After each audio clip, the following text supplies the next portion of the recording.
Welcome back to Open Line. We are troubleshooting because it's 2020 and we are finding ways to make it work. So we won't be taking your calls tonight, but I still think that you will be very interested to hear what our guest has to say. Again, he is a political philosopher. He is a professor at Vanderbilt. His name is Robert Talisse. Robert, thank you for joining us tonight. Well, thank you for having me on, Carrie. Oh, Sorry about all the hassles. No, it's okay. You sound so good now, and I want people to hear what you have to say because I think the political divide in this country has just weighed so deeply on all of us and impacted all of us in many ways, from just the way we interact with each other. And sometimes those are really special relationships, our friends and our families. And during this holiday season, of course, when we would typically be getting together, and some people still are, this is a big issue. What kind of report card do you give our country in 2020 when it comes to this political divide? So, let's go back, less than a month, right? Thanksgiving, which is a holiday in the United States, of course, that is really organized around the idea of people getting together to catch up, people who might not be in regular touch, family and friends who don't see each other maybe as often as they like.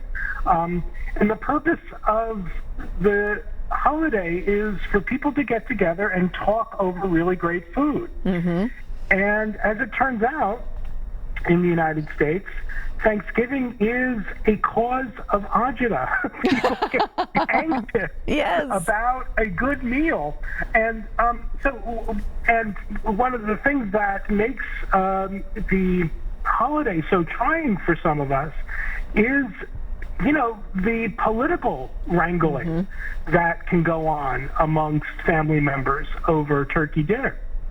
And so when I started thinking about partisanship and polarization in the United States, it sort of caught me that every November for the past several years, maybe even almost a decade, newspapers and web blogs would regularly run early in November columns with titles like "How to Survive Thanksgiving." Yeah, I've read those. And it struck me as odd. Like, wow, is Thanksgiving something that you could fail to survive?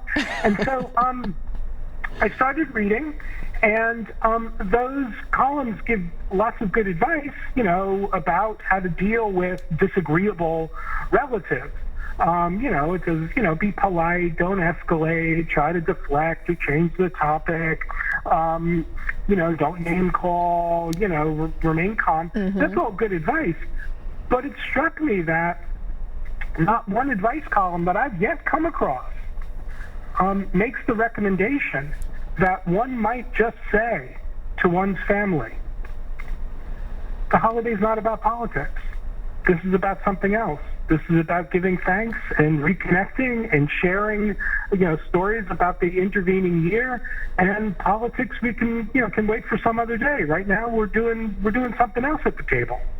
And the thought that we could have a social gathering of people talking to one another about things that matter, and say explicitly that politics is not part of the profile of that collective activity. The fact that strikes us as strange struck me as strange. Right. And when I listened to your TED Talk today, I think I don't want to just like give it away and get to the punchline, but what you're saying is that if we can sit down and be in community with others, whether it's over the Thanksgiving table or it's at the grocery store, that if we can find value in one another and common ground on issues and empathize with people, then we cure, or I guess, I don't know if cure is a good word, but then our political divide becomes less of a divide because we've seen each other in other ways. That's right. And so part of what's happened in the United States and in other democracies, I should add, but we'll talk largely about the United States. Part of what's happened in the United States over the past 40 years is that politics, and in here I mean particularly partisan affiliation, liberal, conservative, Republican, Democrat, that politics in those senses have infiltrated the entirety Yeah. of our social lives, such that as the country as a whole has become more diverse along a broad range of factors, the individual social and physical spaces that you and I, Carrie, inhabit in our day-to-day lives have become more politically homogeneous. That is, as the country has grown more diverse, our actual experience every day of other people has become more conformist, more alike, such that it's now increasingly uncommon for us in our day-to-day lives to have an ordinary social encounter, unplanned, with someone who's different from us politically. And if you go and look at where we shop, how we entertain ourselves, where we vacation, how we spend the weekends, even to things as granular, you might say, as how we decorate the interior of our homes, you find pretty surprising and robust partisan trends. Republicans like certain kinds of interior design. They spend their weekends at places that liberals don't go. They buy their coffee at places liberals don't go. We buy our groceries where people like us buy our groceries. You know, you can just even see this. We know Target or Walmart. Who's in Target? Who's in Walmart? We know. It's true. It's true. And that trend is robust, not only in Nashville. That trend is robust across the country. So that, you know, in our everyday interactions, the chances of having a polite, cooperative encounter with somebody who's different from us politically has shrunk considerably. You talk about group polarization, and I found this so very interesting in your TED Talk because I have seen it play out. And it stems from this whole, like, we are just in our bubble. But what happens when we are in that bubble to us? It's kind of scary. This is a remarkably robust, from the social scientific point of view, finding. In fact, it's hard to find a firmer, that is more well-confirmed finding in social science than the group polarization phenomenon. Now, let me make a distinction just for the sake of people who are tuning in. You know, we hear a lot of talk about polarization, and we don't always hear people talk about what the term means. Now, it turns out that polarization, on the one hand, in a familiar sense, polarization just means the sort of dividing, the separating of partisan tribes so that the middle ground between them falls away, and then they don't have any common ground on the basis of which to cooperate or to bargain even, or to even meaningfully communicate. Now, polarization in that sense is problematic in a democracy because it creates deadlock and log jams and a lot of frustration. But there's a certain degree of polarization in that sense that isn't so terrible. And in fact, you might say, well, polarization in the sense of the two parties sort of pulling apart might actually be good for a democracy. It shows that the citizens, you know, have a choice, that there's a difference between who they vote for because the differences are clear. Now, contrast that sense of polarization with what you just introduced, the idea of group polarization. Group polarization is not the metric of the divide between opposed parties or opposed groups. Group polarization is the cognitive phenomenon of what happens to us as thinking creatures when we surround ourselves with people who are just like ourselves. And what happens is, as we surround ourselves, it's like the yes man phenomenon, as you said, as we surround ourselves with people who are just like us, we all become more extreme. We become more confident in our political views. We become more radical in our political views. At the same time, we become less able to understand the grounds upon which someone might hold opposing political views. We become more inclined to dismiss those who hold views that differ from our own. And more importantly, the people who we understand or we perceive to be our political opponents start looking to us as depraved human beings, as not just mistaken about politics, but just bad at life. It's like the big ugly monster. Yeah, that's right. And so if you put these two thoughts together, that we're highly vulnerable, susceptible to group polarization, and our social spaces have become infiltrated by our partisan allegiances such that in our day-to-day lives we're surrounding ourselves with people who are just like us, it turns out that our day-to-day lives make us more extreme partisans. And when we're more extreme partisans, we become less able to treat the people with whom we have political disagreements as our fellow citizens. And that's a fundamentally anti-democratic attitude, right? Democracy is anything, Carrie. It's the idea, it's the aspiration that we can live together in a relatively decent and just society as equals, as self-governing equals, despite the fact that we disagree about politics. Belief polarization makes it hard for us to see anyone with whom we disagree as our equal. And yet you did research this past July, I do believe, at least this past year, that really looked into this political divide and where we go from here, and can we find that common ground again? And there are bright spots from your research. It's not all rainbows, but there are bright spots. Can we talk about those for a second? Yeah, sure. So, let me, before we get to the rainbows, I'm a political philosopher. Yes. I'm a professional thinker about democracy. And you could read and spend a lot of time thinking with political scientists and political philosophers about democracy and come across the idea again and again and again that the solution to democracy's problems is always more democracy, right? That when democracy is faltering, it's because the citizens aren't doing their job as well as they should be. And so if you can get citizens to engage in political activity in ways that are more virtuous or more rational, more civil, then that's the cure for all of the partisanship and all of the animosity and division.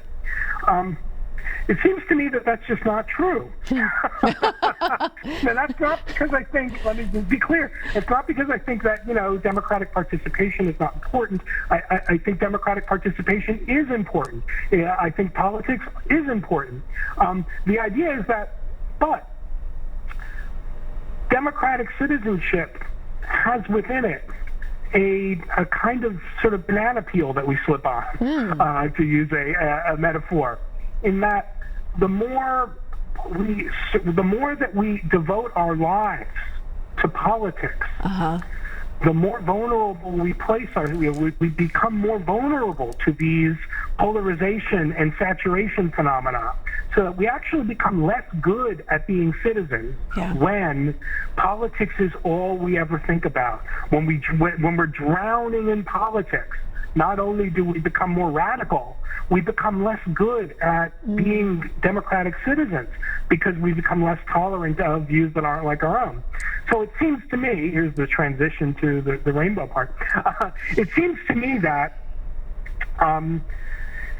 that the solution to this problem can't be more or better democracy. Rather, the solution to the problem of partisan animosity and polarization has to reside with the objective or the aspiration to sometimes do things together in which politics is out of place, in which we're not acting in the role as citizens, in which we're not trying to stand up for and advance our political agenda. Try to find things to do together in which we're not suppressing our policy differences, we're not trying to bracket away our disagreements about politics like we might at the Thanksgiving table. No, the thought instead is just to rise above the differences and to recognize politics is important, but important things have their place. And sometimes there are other important things that we have to attend to in which politics is just out of place. It's not that we need to suppress it or bracket it. It's just we need to do something else sometime together so that we can build relationships independently of our perception of others as partisan allies or opponents, so that we can see one another as persons first and as politicos second. And on the basis of seeing one another as persons with virtues and with ideals and with thoughts of their own and with ambitions and plans and projects that are independent of democratic politics, that's the basis on which we can start seeing one another again as political equals. So to put it in a slightly paradoxical way, if we want to treat our fellow citizens as we should, we have to do things with them that are not political at all, because it's only by doing those kinds of things that we can remind ourselves that they're more than just citizens. They're also people, just like us, and they're not defined by their partisan allegiances. Right. It's good. It's good. We are so quick to want to label everybody and put them in a box and stick those labels on it. You are this, this, and this, and I am this, this, and this. And yet, if you talk to people and say, what is most important to you? Time and time again, people will say that their family is safe and that they have the means to provide for their family as far as shelter and food go. I mean, it really is basic necessities. And that unites us all, but we so often forget about that because we have those labels assigned. Yeah, now let me just mention something that might be surprising to you. Not to you, I'm sure there are some people out there who will be surprised by this. Even when we look at regular citizens, forget about party leaders and politicians and office holders, when we look at American citizens, rank and file, people on the street, and we ask them their policy preferences about the political issues that are facing us today, the American citizenry is no more divided along partisan lines when it comes to actual, what do you want the government to do? We are no more divided than we were 30 years ago. Really? And in fact, on certain kinds of issues, our divisions have lessened. We've become closer. Like what? Can you give me an example? Sure. So same-sex marriage,